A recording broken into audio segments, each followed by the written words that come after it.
just as you were finishing that sentence. No. How's it going? How's it going? How's it going, everybody? We're back. Hey. Another night.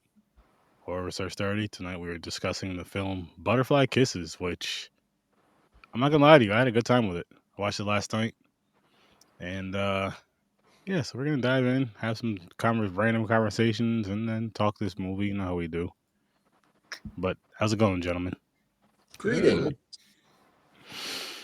I have to admit, I did not finish this movie, but I am very, very intrigued, and I cannot wait to. I've been really think you enjoying would like it. Like, I am. I'll say this really quick, just so I don't forget. And I know we're gonna have a random talk, but what I really liked about this movie is how it was like the documentary style, and then it showed like the movie, but was like how it connected so well, like the documentary with the film. You know what I mean? With the film portion of it. I'll say with the part that you wanted to see in a sense more, because I don't remember what I was watching. Like, it was a watch party I was doing, right? And a watch party, you want to at least have something interesting, entertaining, fun, funny, whatever. I can't remember the found footage movie I was watching, but it was way too much of the documentary stuff and not enough of the actual movie portion of it. It was just way too much talking to where it was kind of boring. Mhm. I had to switch it up. I was like, Grave Encounters. Let me go to this. Found footage, fun, good time, boom, doing part 2 Friday. But this wasn't that. I was a little nervous at first, just because that was so fresh. That was from last Friday. Mhm. But this had so much more. Like, the story was way more entertaining and intriguing. And then like the actual part of not the document, you know what I mean? Not the part where they're talking about it, but the part where they're showing what's going on. Mhm. That part was so good. That part was so good. Not that other part wasn't, but I'm just saying, like, they did that part justice to where it made it worth watching them talking about, what was going on and kind of showing what was going on and them eventually going through it as well. But it made that part so much better because the story was so good and so entertaining. And the jump scares were entertaining as well. I can't lie about that. They never get me. But I wouldn't say as far as getting you though, James. It's just as far as like the timing Actually, has of it very when few they jump did it scares in it. and how they did it in this one. It wasn't bad at all. No, it was good. This kind of slightly reminded me. I like the style, doc style found footage stuff, because I watch normal docs that are like this on like paranormal stuff, so I'm used to this. But a little bit of this reminded me of Blackwell Ghost. Yeah, I could see that to an extent. I can see it to an extent, but that, if you've never seen the Blackwell Ghost films, there's 8 of them. Hopefully they make a 9th. Hopefully he makes a 9th. It's awesome. It's one guy for the most part. His wife is in it for some episodes. Well, because I like how he records his life and what he's doing at the same time. Yeah, that's what I mean. And then I like how, like, later on he'll like show extra. You know what I mean? Like, I don't know if it's at the end of the movie or whatever, but how he'll like show certain things that you've kind of seen, but you're kind of iffy on. Then at the end of the movie, he'll show you all the stuff and all that. It's a good series. Good series. Found footage. If you're into found footage, the Blackwell. No, I like this one. I really. But yeah, this was good. This was good, and I'm happy it was good. Like, found footage is one of those subgenres of horror. Like, slasher is my favorite, hands down, and then found footage is like tied for 2 with paranormal. Because with found footage, you can go in any direction as far as story wise. And if you could do found footage good, I feel like, even though slasher is my favorite, but if you could do found footage good, good story and everything, it's hard to beat, in my opinion. You almost really need the paranormal for a found footage film to truly work. So you'll probably find that most of the found footage films that you've enjoyed have a lot of elements of paranormal. Yep, true. Yeah. Paranormal Activity, Very which a very. I know a lot of them. Asylum. There's some movie. It's not found footage, but it has a very cool found footage feel. That actually isn't paranormal, but has that feeling of paranormal. And I will tell you this: out of any found footage film about like ghosts, now when I used to go ghost hunting and we bring our cameras and all that stuff, this movie showed it the absolute best. What it looks like in these places, and that's Session 9. Oh, that is Session 9 was awesome. We David, reviewed that. What's his name? We did. I forget the actor, the redhead. That's a great movie. Oh, Oh, that Is it- movie, Session 9. Was he a child David star? Caruso. Danny something? David Caruso. That's it. Yeah. There's a few Um, people in it now. Like when you go back, I can't remember exactly who it was, Good. but I think it's Eric Balfour is in it too. I liked him on Haven. I heard they're going to make a part 2. Finally, after all these years. Really?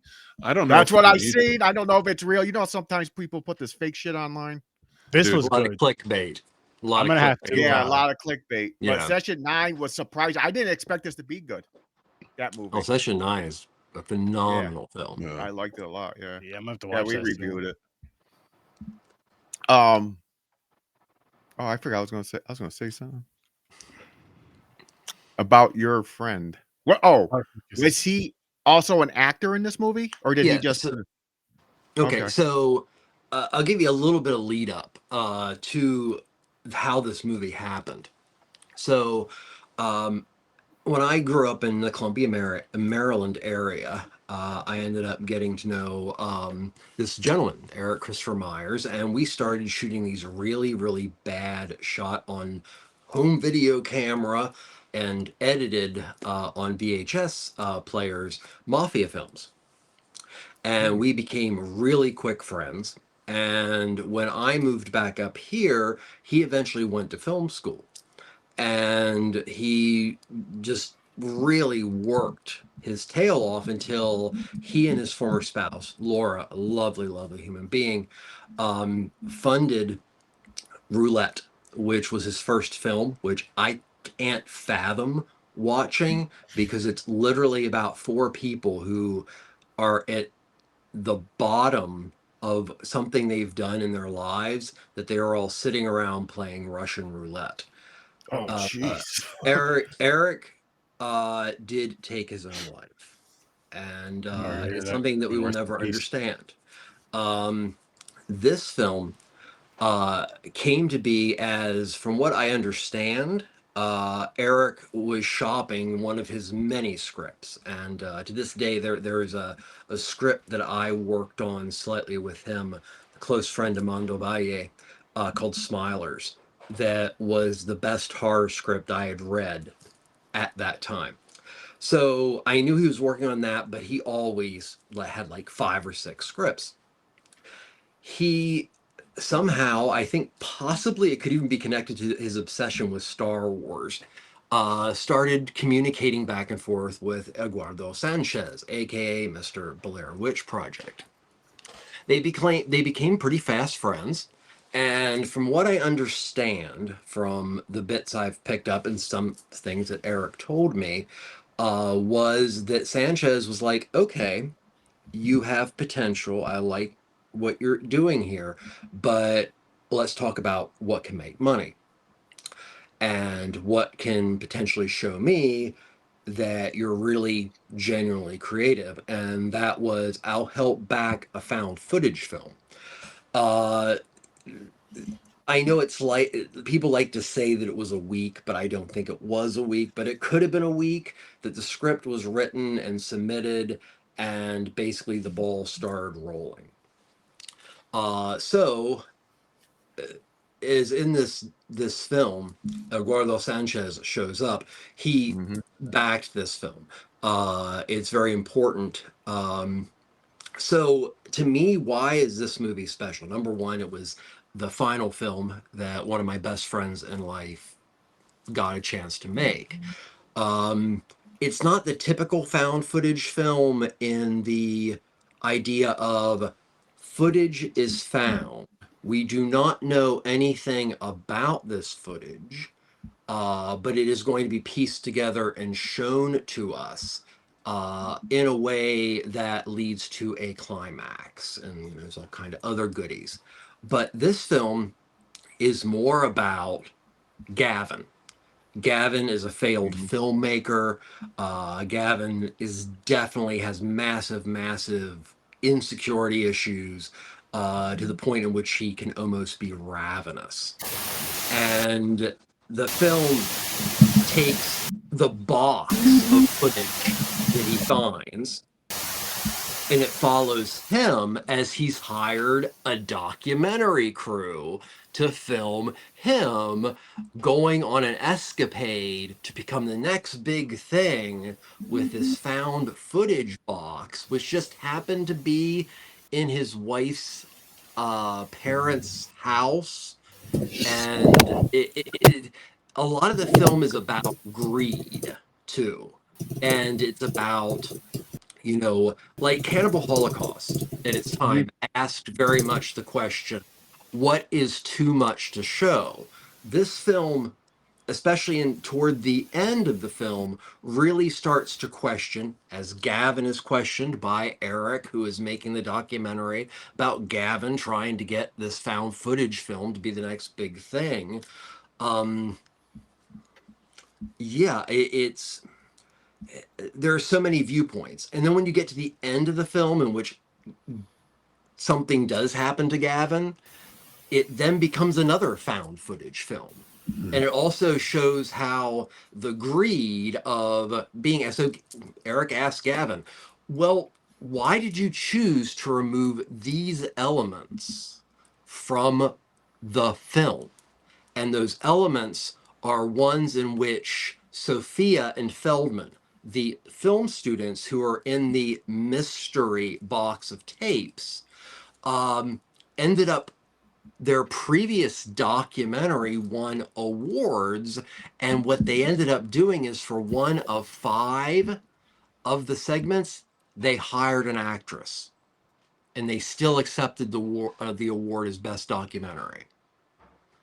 They also start talking a lot about manipulation and previous projects, things like that. So right there, it's asking, this film is honestly asking about found footage is, okay, you have this could be something, but it's so easy in this day and age, 2018, to find all the potential hoaxes and all the BS and everything.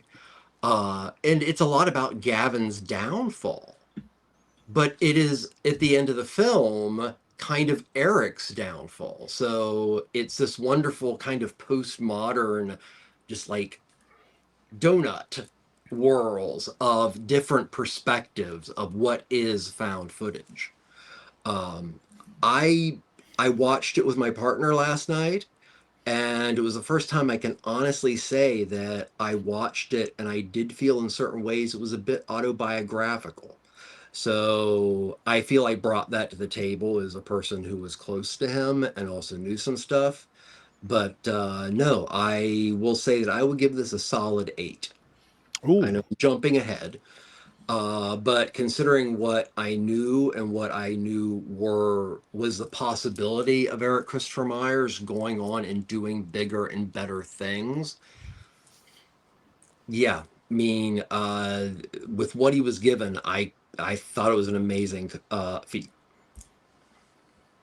So there, I yapped on forever about it. So Oh, you're talking about your friend. That's nice. Yeah. Yeah, no, I get it. I get it. I'm looking him up, like, because I didn't get to finish the film. I did like it. mhm. And you know, the first 30 minutes I got to watch, and I was really enjoying it. I liked what he put together. I like the idea of the Peeping Tom character and the lore. The cuts really well in between the cameras within the found footage and what he's shooting. I like the tension that they're kind of building with he and his wife and the parents and such. So I mean, those are all interesting concepts that you're not going to find in this type of found footage, especially not. And this isn't a knock. I love low budget filmmaking. I love guerrilla filmmaking. Give me anything guerrilla. And for me, it's a low budget film that takes talent, you know, to be seen like that. So it's testament to who your friend was as a filmmaker for sure. Because this does stand out. Well, it's become quite popular with coverage by major horror magazines, things like that. But even being released by Gravitas, yeah, I hate them.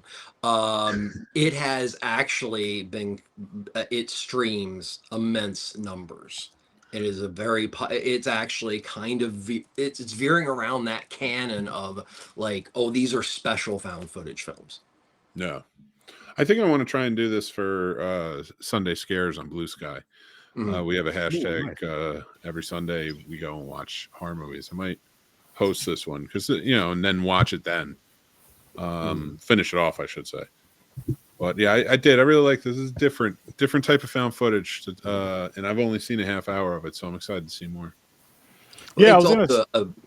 oh, go ahead, Sturdy. No, I was just gonna say again, just with how the storytelling, as far as them telling the story, as far as the documentary goes, and then the actual story, like how well they actually connected, and to the parts that even where they're talking about specific things that happened in the story, and then they're going to the movie and they're showing you those specific parts, and then some. And again, just going back, I don't remember how the found footage movie was, but it would talk about all these awesome parts. Like, oh shit, I want to see how this is going down. And it would show like 30 seconds of it, but not get to that part that really went down, and then go back to just talking again. I'm like, what the fuck? This is like, I would, if I wasn't doing a watch party type of thing, I would have finished it. But I'm like, all right, I actually want people to stay. I have a couple people in here. I want them to stay. This movie here isn't gonna keep. This isn't gonna keep them at all. This isn't gonna keep them. There's too much damn talking. If I told them it was a documentary, maybe it would have kept them, but nah. But no, this was the opposite of that. Like, there was talking in it. It wasn't too much. And again, the way the story was told and the way it connected was so much better. The Peeping Tom aspect of it, I enjoyed a lot. Yeah. I really Which enjoyed that. is a nice little in joke. At least I always thought it is. And knowing Eric, even though, okay, so one of Eric's many, I look back at it now and definitely were hyperfixations, were urban legends and cryptids. I don't think you'd meet a guy on the East Coast, you know, years ago that knew more about the Loch Ness Monster, or, you know, he was one of the original writers for Captain Howdy, the first major exorcist page on the internet. So he was, you know, he was constantly going, constantly, you know, a Renaissance, you know, person. It would have been very interesting to see where this would go. Because as I brought up, one of the major aspects about this film is it separates the found footage. Okay, so it has that found footage. It has Sophia and Feldman. They're doing a college project, which is probably their final thing to get a film degree. And, you know, that part is so good and so entertaining, but we see very, very little of it.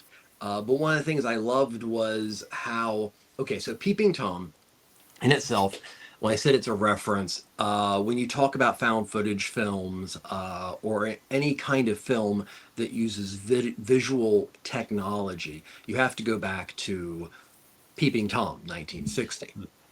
And even though there is a very, very loose thing in Ellicott City about this, I do think that he used Peeping Tom as a reference because, I mean, yeah, talk about a mind of just, yeah. I mean, you got him talking on Star Wars.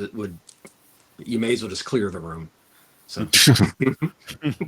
No, yeah. I mean, for me, like again, like I'm super excited to watch this. It seems really interesting from what you guys are saying. It is. It's just like just even seeing it and like looking how they've shot this. Like you know, like you can look at it and you can tell. Like I love the film. Listen, first of all, I'm gonna say this. You fucking snobs, and I'm including you in this, Trevor, because you were there. How dare he say I'm a filmmaker? Like I'm not going to make some horror movie. Fuck you. Well, that's one of the amazing things about this film. And I don't really mean that, of course, but like there's some self-deprecation when it comes to the filmmaking side on this, and I'm like, I get it. Shut up. And that was one of the things I really enjoyed about like having getting into this movie. And I know I'm speaking on it a lot and I haven't watched it all, but one thing that did bug me is that I didn't go to a film school that did final thesis films. They're the Full Sail. The whole point is like as you go through it, they want you to learn. They want you to work on in some capacity every position on a film set. So like your labs, you're spent doing a lot of like early on, you're doing a lot of PA grunt work, grip work, things like that. And it's great. It's the best. You're doing all like the third level jobs and down. That was actually the most fun. All the grunt work because you get to hang out and talk movies all day. But then you get into like more closer to above the line, you know, the higher things. And the reason I say that is the way they fastened it is they had the whole class. And if the class is a little bit big, they might break it in two, but they would have the whole class collaboratively come together and make a final movie and at different points. So like we did a 35 millimeter was our big project. We did a digital cinematography and some others as well. So that to me, so whenever I watch these, I'm like, what would I ever do on a final thesis film by myself? I was like, all I learned was collaboration. So watching this, I'm like, I need a team. So leads me to my next question. What was the team atmosphere like behind the camera? What was the atmosphere behind the camera? Yeah, like the crew, everybody who's shooting this. Well, everybody at the time was getting along beautifully. There are some things I won't get into because it's personal life stuff. Well, I just meant the filmmaking side. No, the filmmaking side went very, very well.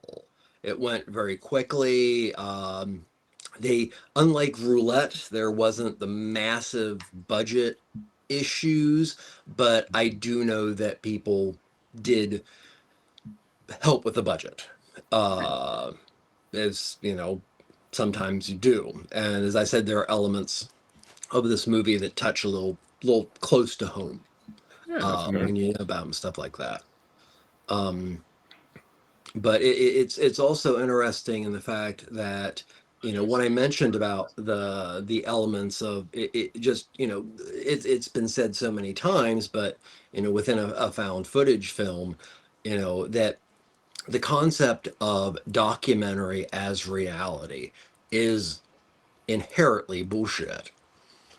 But we also were like programmed that if we see something on a screen or we're presented with something that looks rough, that looks convincing, it sometimes takes our mind a little bit more time to click on and off. And the best found footage films are those that have a solid, distinct story, a direction they want to go in. They are staying true to the technologies of whatever time period they're dealing with. And, you know, and number one, it's just, those are kind of basic ingredients. And I think this film does a very good job of doing those, but also kind of tearing them apart.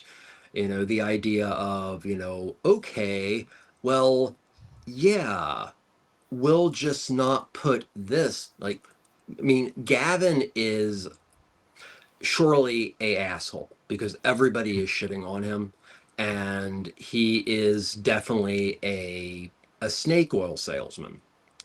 But there's still enough, especially with Eric's film crew and what happens in the end and things like that, to at least make you appreciate what by most accounts is probably fake film. But it's, you know, like the use of the camera is the eye.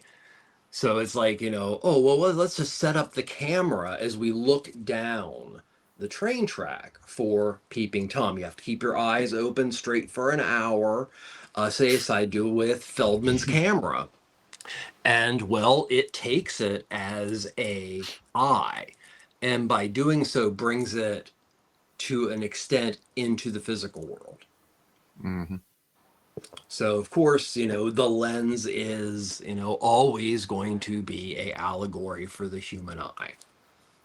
Only it's 50 millimeter. Yeah, I like that concept. I also like that, like towards the end where the tech people are like, it looks like Peeping Tom's the one who's filming the flip. I also like, You're welcome. I also like I wouldn't be here if I was worried. I also like how it shows how a person gets obsessed about something and it ruins their personal life. He's taking money out of their account that they don't have for his kids' college or whatever. And because in the regular movie that he found, the tapes, they were obsessed.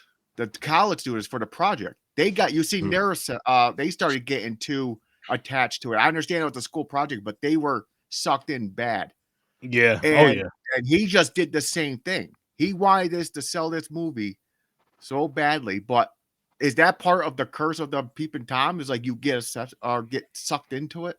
Well, it happens with Eric and his crew also.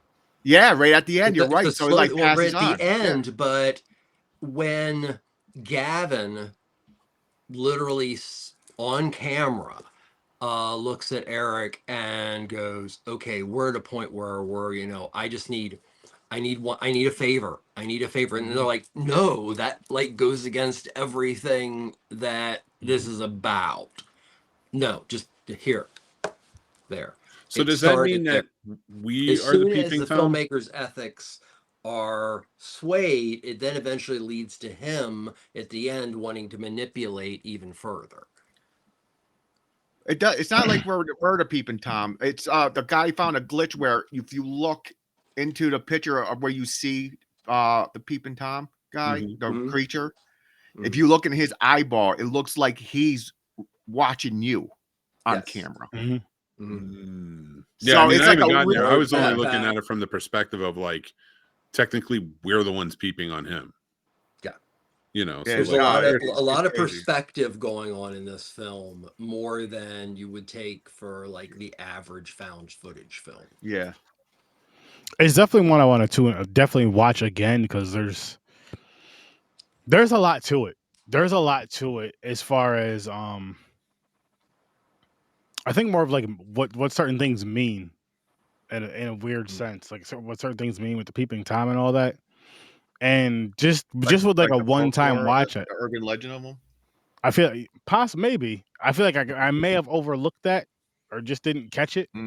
So it's definitely something I want to go back to and I pay attention to all that shit too, because everybody has one. Like there's like is it Jersey? Maybe there's a road, Clinton Road.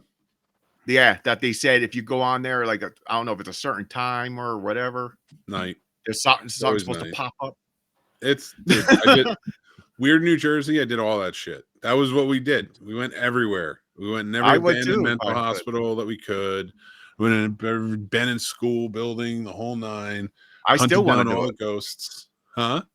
I love the magazines. We have the books. The boys love reading them. Nice. But every time, like, listen. I've even seen something, and I refuse to believe I've seen a ghost. I went ghost hunting twice. I've almost gotten killed numerous times. I could tell you fucking stories about dying on these things like a horror movie, but it wasn't ghosts. Almost falling through a floor or something. Fucking maniacs. Oh my god, dude. All the homeless or like people with crackheads in the buildings you don't know about. You're like, there's a ghost. It's just a crackhead in another room. Had to jump out windows to get away from him sometimes. Like, it's fucking wild. Almost got shot by cops sometimes. That's the dangerous part about, because there's an asylum up in here in New York my friends went to, and every one of them swear it's haunted. They went there. It was in the winter. They went. I'll do a quick version of this. I might have said it a long time ago.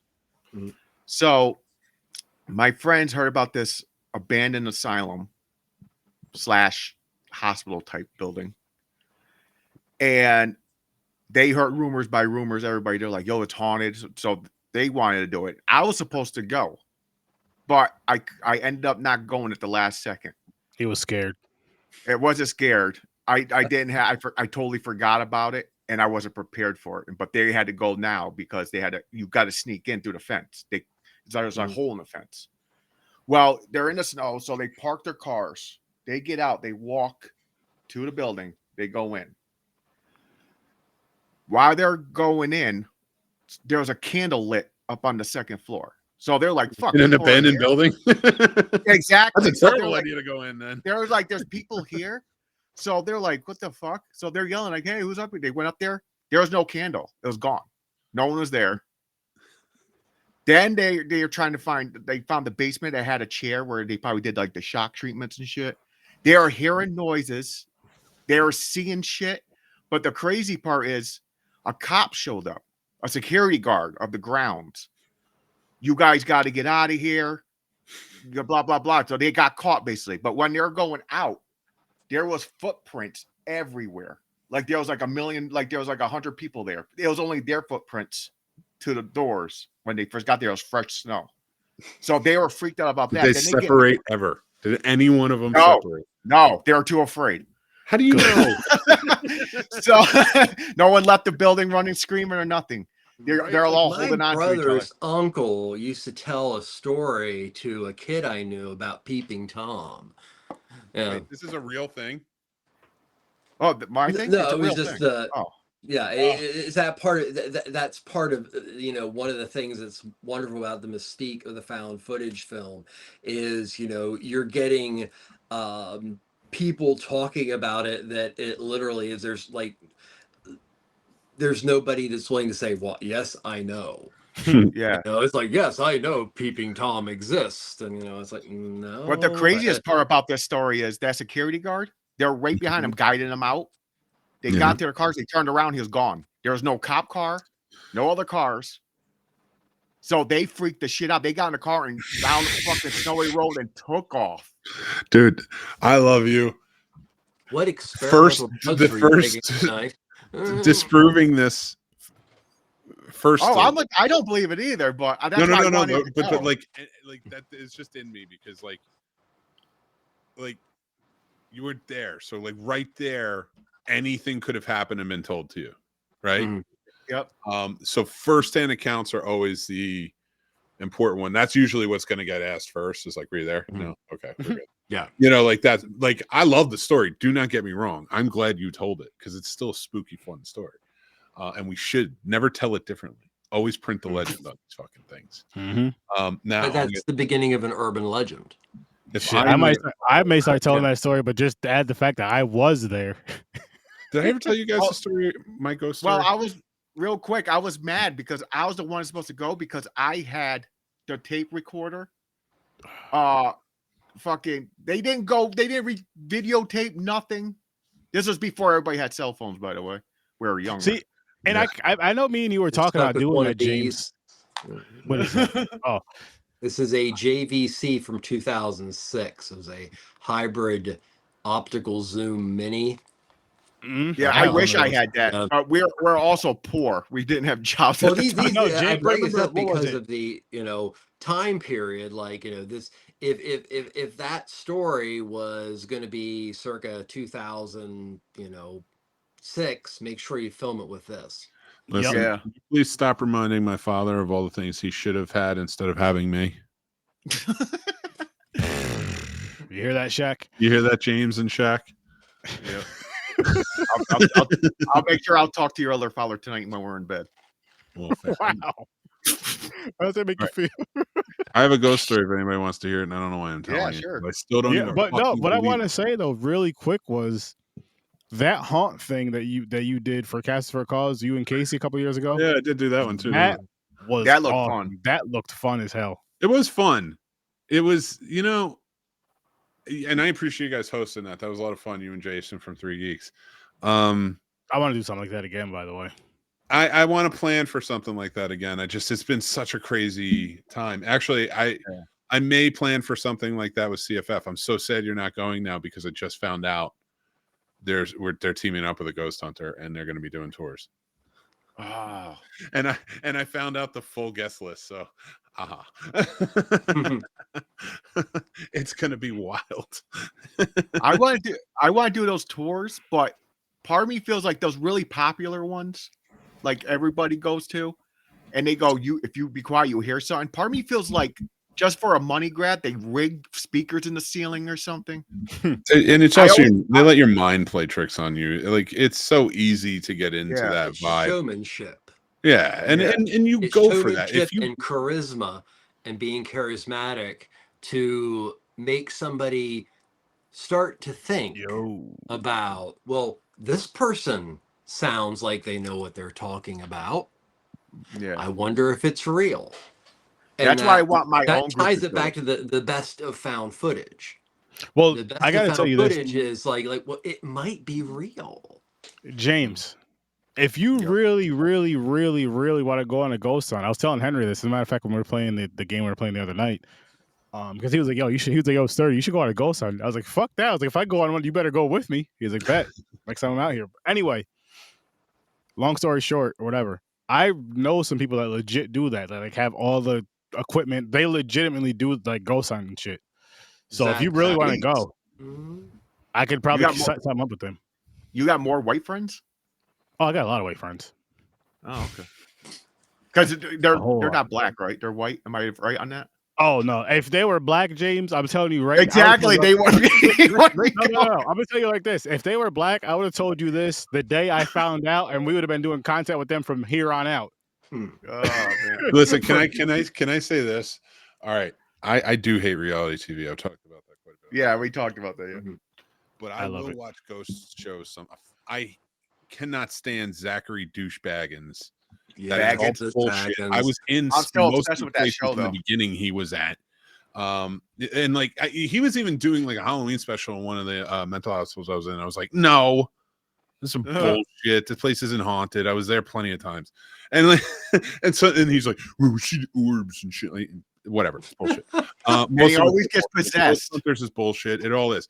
There's one show I like though. the I don't little think it's on ghost the air humping anymore. machine. I loved it. And it actually attributes to what we were talking about the other day, Sturdy, about how, like, in my opinion, white films have like a whimsy to them, whereas like anyone else who makes a movie that's foreign or people of color or anything else, there's like a realism to it. The same goes for this show because it's called Ghost Brothers, and it was about three black. Oh, I watched people Ghost go on Brothers. ghost hunts. And let me tell you, they felt every scare. It wasn't like it didn't feel like the other ones where it was like, oh, you know, there's just I can feel them, like there's a presence here. And I feel like it might be malevolent, but I'm gonna stick around for it. Like the Ghost Brothers would get scared. Yeah, they do. The back just needs to fart. And I loved it because it felt like and that's the thing, like I did it so many times young and like in really good shape and being able to get in and out of things easily. That's right, lady. I'm sorry. Don't be sorry to us. Hey, you might have been thin, but you're still 6'8". How the fuck you climb out windows? First of all, I was in 6'8" my whole life. Like I did not come out listen. Don't let him lie. He was born 6'8". Don't let him lie to you guys. I think seen his when I baby was pictures. 18, I was like 6'6" maybe. He was 6'5", 6'6". And my feet were smaller too because I've just kept growing. So like just like every time I watch those shows and they have that bravado, I'm like, no, you go in and you're scared because there's real repercussions unless you go there and completely look over the place, set up your cameras, know it's there or not, because guess what? Ghosts don't discriminate whether it's day or night. You fucking idiots. That's not how it works. You can't set up your cameras there all day, see nothing, feel nothing, but then at midnight, all of a sudden, every ghost decides to come out because it's the witching hour. I said the same thing. I was like, no one goes during the day. Like, what are you talking about? They're still there. They're there, you know? I'm not saying ghosts don't exist. I'm saying you're a fucking idiot if you think they only exist at night. How does that work? Fair. First of all, explain the physics of ghosts. Then explain how the physics of ghosts that they don't exist during the day, but they do exist at night. Especially where the people tell you they have like shit flying around the house during the day. Like, hello, it's daytime. They're there. Why aren't you investigating during the day? Why you got to wait at nighttime? Scarier. Yeah, that's what it is. It's for show. It's for like, oh my god, it's 3 o'clock in the morning. Think about it like this, like with horror movies, like when it's always at night. When it's always at night versus during the day. If it's during the day, you hear a noise, the sun's up.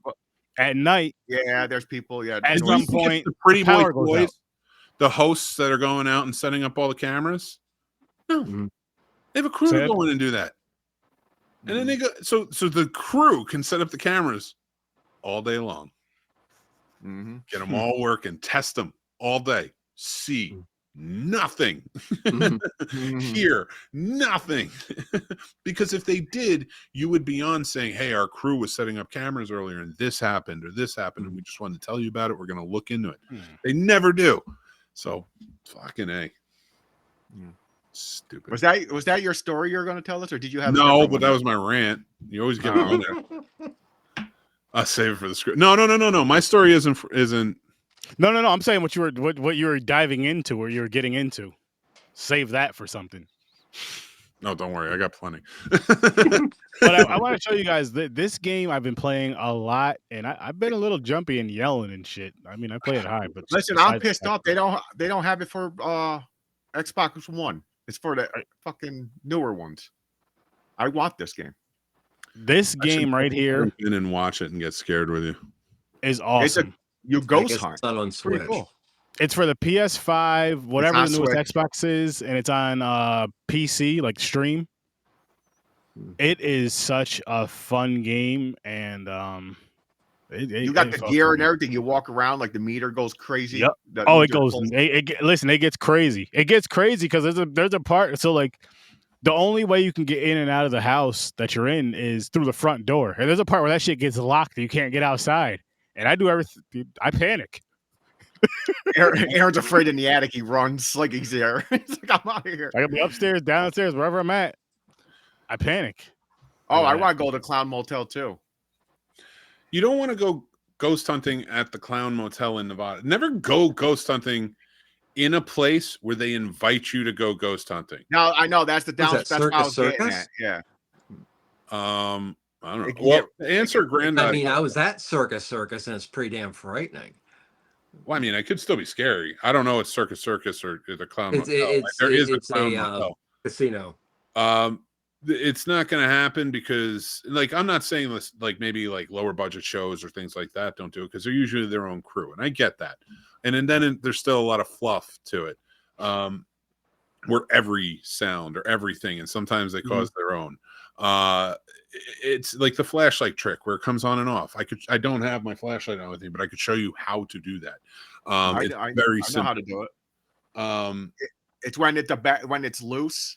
After Yeah, a certain you leave while, it it's loose, like it will come on and off, and then you just talk to it, and then it comes It's on. the It's like, heat. oh wow, okay, you are a ghost from the 1700s. Oh, that's fucking amazing. I mean, the flashlight thing, it is simple as it is. I still do enjoy it. Only for the right movie though. Like some movies, when they overdo it, I'm like, yo, man, you literally just put brand new fucking batteries in there like 2 seconds ago. I seen you go to the store and buy them.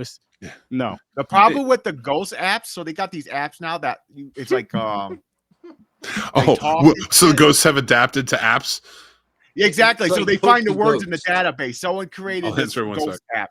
But the problem is our phone listens to us all the time. It could be listening, like when you mentioned like the basement, like an hour before this, and it just says basement. They're like, didn't we just talk about that?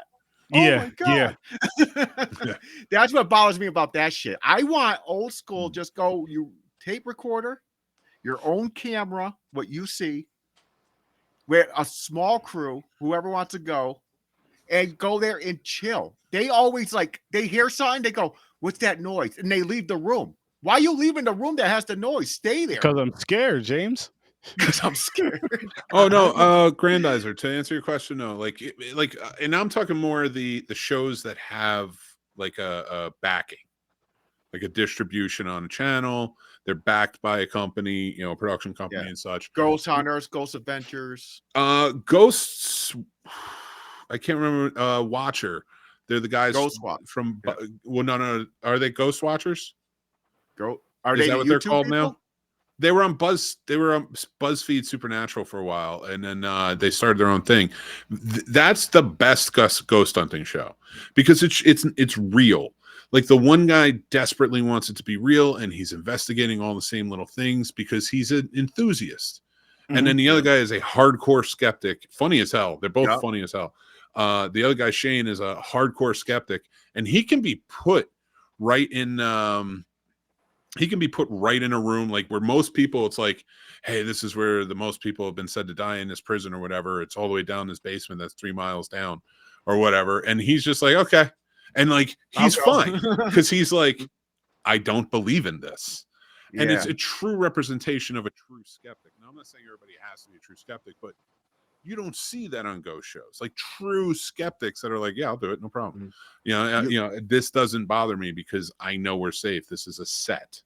They're even calling it like, and that to answer that question too, like they get in there, the crews will get in there early when it's sunny, get it all set up, and then either they'll do it after the shoot, but usually they, for no, it's all good. I don't care. Nick is a good one too. Usually they'll do it when the light's out.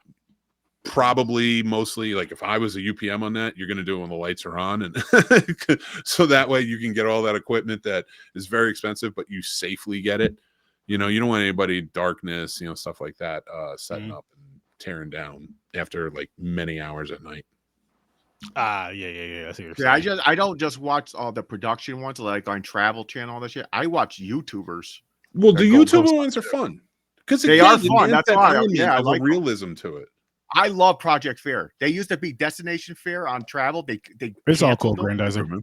So they're like, fuck you guys, we'll do our own thing, old school, how we want to do it, with their own cameras and shit. And they go, I like watching Project Fair, but there's other ones I watch. I follow like 8 different fucking ghost hunting people on YouTube. Nice to watch their videos. No, it is. I'm not gonna lie, it is entertaining. Like I'll watch it with my wife when she's watching every now and then. Then I'll also watch him. Shout out to my boy Jayhan over on Twitch. He'll just go like random YouTube ones on Saturdays now and do them on his Twitch channel and just show just the fun of it. And like he's one of those people that can be very animated, so it makes it even more entertaining and funny. So it's not even as aspect of trying to watch it to be scared, quote unquote. It's more of just like an entertaining, fun aspect of it. But still, it works either way. And sorry. No, I was just gonna say it just like it's cool how this movie kind of makes you think of all like the ghost hunting, because it's like in a sense it's like a found footage, or maybe more sort of a POV. I guess I would say than a found footage. I guess POV.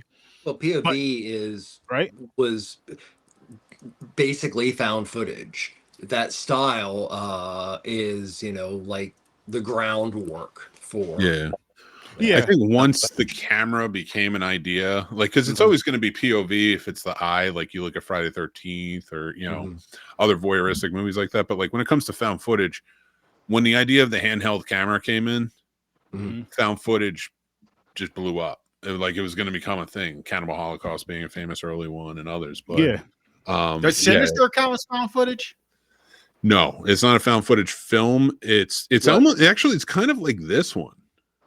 And that's why I was asking. They're both unique in that instance.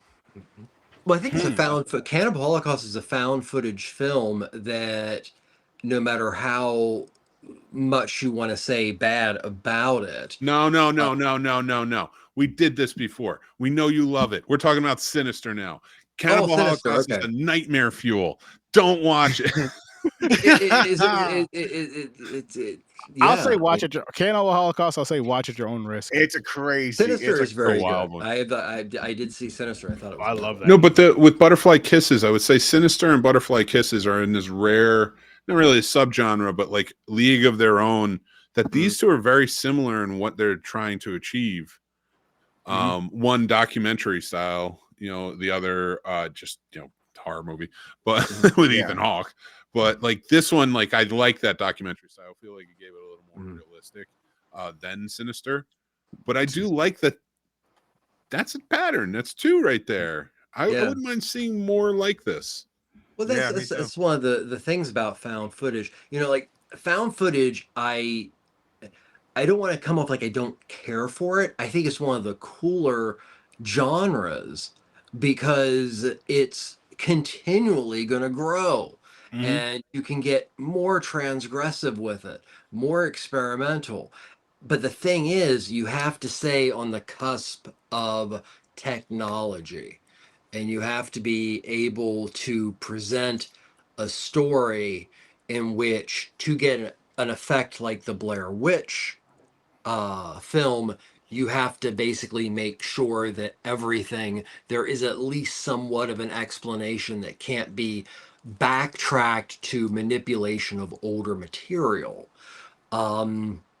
It's just, I also love the fact that this is a film you mentioned Sturdy about watching it more than once, and I recommend it because the first time you watch it, you're like, oh, found footage film. So you're really focusing on trying, like, good God, Gavin, shut up.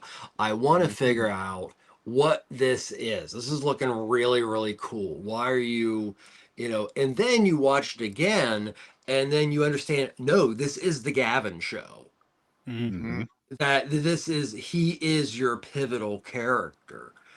And then you And watch it a third time and you understand it's about the prospect of being something, let's say a filmmaker, and being willing to adjust the truth in a way that you feel ethically okay because, well, you just didn't feel it was applicable.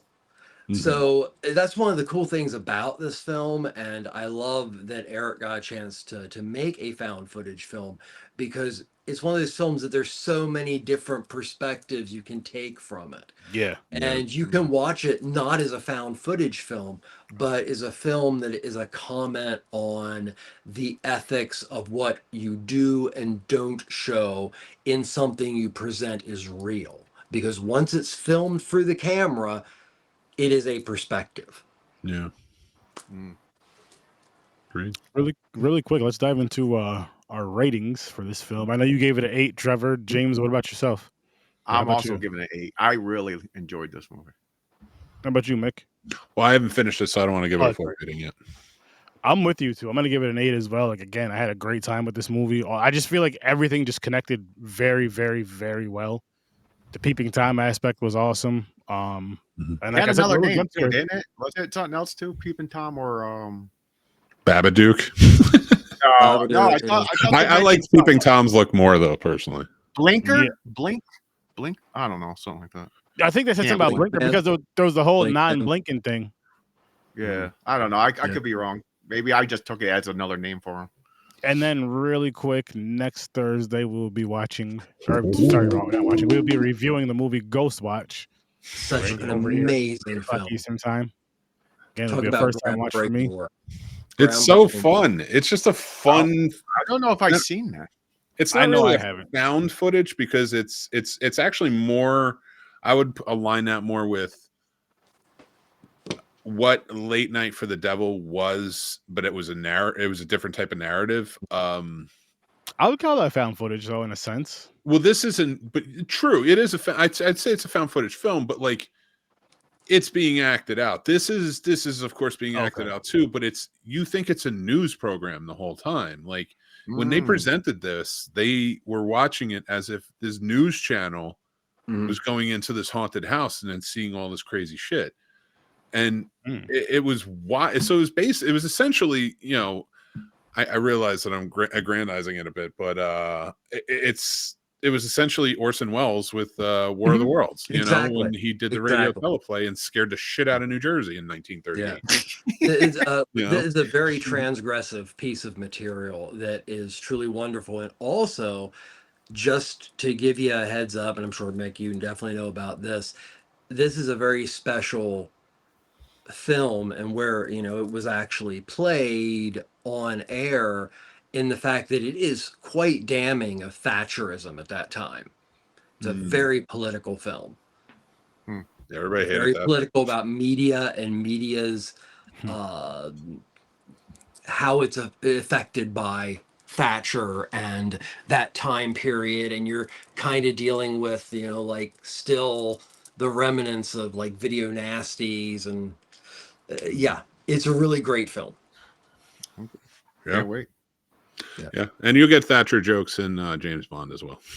Oh, good God, yes. Mr. Bond. Oh man, I'm glad we were doing found footage this month though, because it's I'm going to just tell my ghost story next week on Ghost Watch Night. perfect. Good call. Perfect. Good call. So tune in next week for Horror with Sir Sturdy. Hey, 8 o'clock. There you go. Did that for you. That was good. It's not as freaky as Threads, but it's pretty damn good.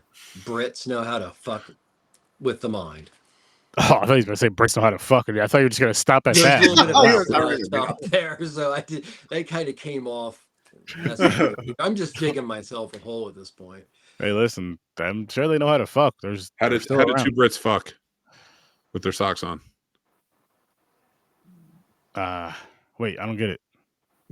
It's wait. I was thinking of the baseball team. I was like, it's Red Sox and Blue Sox. Or no, Red Sox and White Sox. Red Sox and Blue Sox. There's a lot of people from the UK whom I love very much who may hear that and say, "Fuck you, man." Got it. Got it. Happy birthday. Oh, shout out to my brother Mike. Happy birthday, bro. Hey, Enjoy. happy birthday, Mike. I know you're not Happy birthday. watching this. Nice guy. I like But, Mike a lot. yeah. Also, never get a massage at the Massage Envy in Winchester. That's all I got. What do you got? You're going to make people want to go just to see what the hell you're talking about. They're not going to want to. I'm not even gonna say anything. Me neither. I'm gonna sit this one out. Troy said he's British. It was an unhappy ending. Troy fucks with the socks on.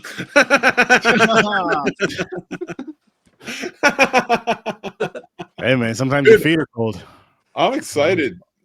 I get to be on your next show too. Yes. So we are going to be over on Troy Hill Talks at 10 o'clock Eastern time. Myself and Mick Manhattan talking some Sidney Poitier and Bill Cosby films. I'm their resident the expert Hickey on all black cinema. He is. I We wanted him on there for the Django, but he pussed out. No, I didn't. I wasn't invited. I would have went. I have No, nothing to say you said no because the way I was going to introduce you. Oh yeah, actually, yeah. Maybe I don't want that one. Listen, in today's climate, people who look like me, it's not good to make jokes to say they're racist. When they're not. You gotta have the right people around. I laugh at it because I know how you guys are. I might get like a stewardship or something in the government if you say that, and then I gotta like go into work every day. Yeah, you'll get a raise. Get away. Oh man. You're one of us. Here's more money. Well, thank you. I'm nothing if not morally flexible. There they are. Yep. There's some over Oh there my, too, Ilya Kazan. Oh, deep cut. Ooh. I know who felt that one. The historian next to me. I do love his movies, shit. though. Oh shit. But yeah, make sure you guys tune in to Troy Hill Talks at 10 o'clock. We're gonna have a good time over there. Make sure you guys go check out the Scene Snobs. Great channel. Check out their Patreon too. Even if you just want to get the free tier, you can still win some shit. That's the thing. You can go on their Patreon, the free tier, and win some cool shit. You can't do that everywhere. Now, if that's cool, if I could pitch that. I want some shit. I've been writing a lot of articles lately and reviews. So if you guys would be interested, please go follow me on there. Sturdy's read a couple of them, so they're not that bad. And I can read. I just meant that you liked them. So. No, I know that. I'm just saying I can read. I'm just throwing it out there because they're trying to rip away you education. can read. It's the swimming you have a problem with. No, I can do that too. You just don't like going on boats. Fuck boats. I don't blame them. The ocean. Fuck lakes. Fuck rivers. Shit. Fuck planes right now. Fuck this puddle. Oh, yeah. Planes are crashing right now. Like I wasn't afraid of flying until 2025. Now I'm just like, you know what? I'm gonna sit this out until they get 2024 too with that whole Boeing shit. Like they're not making the maintenance and everything. That didn't scare me too much. 2025 is when you just see some like, oh shit, again? It's like once a week. Why do I have a feeling that passports went up when he became president? And now he's like, oh yeah, I'll show you. You're trying to get away? That's fucked up. I'm gonna have to walk to Japan. Yes, I said that. I'm gonna have to walk to Japan because I'm not taking a boat. I'm gonna have to walk on or underwater or something. I am not going to Japan or anywhere else until I know. Well, I yeah, have 90% chance to get there. Fair. I'm with you. Fair. And come home. Or befriend Aquaman. Sweden's offering people $25,000 to move there. Who? Sweden. Who? Oh, or Switzerland. Switzerland. Yeah, both. I'm the wrong color for both of those. I don't know, man. The right There's color a for you lot want of to talk black about the Swiss chocolate, but that's about it. Very There's progressive black. countries. You Oh should go man, there and It's just like diverse. start singing "Not Like Us," and they will love you. maybe. I see it on TikTok. It's the hottest song right now. All the white people are lip syncing to it. Wait, what song? Not Like Us. Oh, At my They've work, turned it into two white people have turned that song. on two TikTok. older ladies were talking about that. They're like, "What is this about Drake? I got a deep dive in this." I'm like, "What the fuck?" You got these yo, old you know, ladies. you know what? You know what would have been kind of funny, but would have annoyed me at the same time, James, is if I was there that day, they just happened to come to me like, "Do you know anything about this?" I'm like, "Listen, ladies, I would have just been like, listen, I listen to Garth Brooks and Chris Gaines. Taylor Swift, Yeah. Chris so I have no Gaines. idea what you're talking about." That's a deep cut. You don't want to. Here, I'll do my best Chris Gaines impersonation. Hey, Sturdy, I'm gonna sing to you now I don't about think I all want the that. pains I'm feeling. Yeah, I definitely don't want The that. emo That was Garth cowboy. Brooks' like alter ego. The emo cowboy. I bet you Chris Gaines is where the one that hid the bodies. Yeah. I'll say I'll tell them the closest I got to rap is when I listened to Garth Brooks and Nelly making that song together. Well, that sounds painful. No, that was a Garth Brooks. It was Tim McGraw. Yeah, that was Listen, still sounds I don't painful. know. That just shows you how I know this music. That's okay. They don't know or want to know you either. And that was a top That's true. song too. Listen, man, they all look alike. They wear That's when the cowboy hats. blending of genres Yeah. started to happen. They wear cowboy hats, black button-ups, and they're overweight, and they have a pickup truck and cowboy boots. And they sing about the same shit and beat their wives. I have a theory about music artists that Oh, can't get their like people who can't sing in their genre no more. Their default is to go sing country. See, I don't want to be that. I'm talking shit, but there's country singers that can sing their asses off. I'm sure it's just not my genre of music. Yeah, Yeah, it's not Beyonce. my genre of music either. She's a Beyonce sucks. country I singer. mean, I'll even go as far as say I think Conway Twitty had a good voice. I mean, I hate the man, but he had a good voice. The only time I'm I gonna be ever knew about him was Family Guy. Family Guy. Amy Wynette, she had a good I have voice. no idea who Interviews, he but is. Like every time they reference him, I had no idea who they were Me either. referencing. You're not really missing a lot. You know? That's fair. He was a mess. They made fun of it. It's like they had to like No oh, Show like, now- Jones, another. a song from Conway Twitty. We're like, huh? Yeah. And it's like a fucking 3-minute clip Yep. of him really Stand singing. by your man. Oh god. Dude, Winchester, Virginia. That's where Patsy Cline's from. Yep.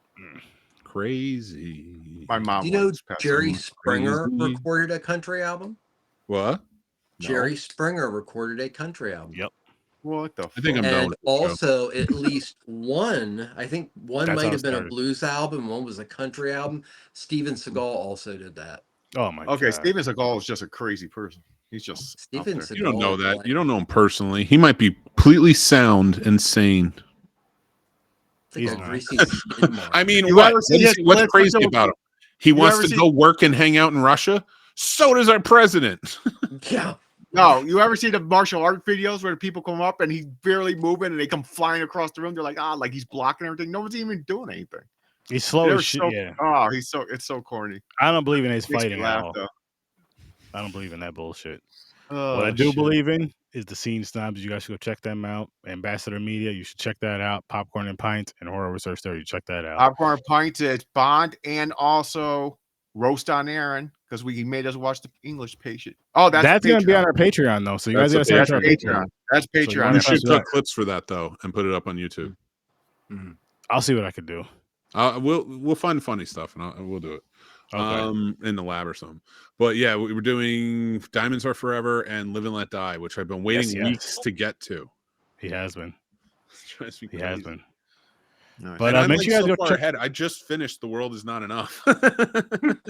Make sure you guys go check out the Video Store Clerks. And again, over on YouTube, Troy Hill Talks are going to be over there. Mick and myself over there at 10 o'clock discussing some Sidney Poitier and Bill Cosby films. And Not Ghost Dad.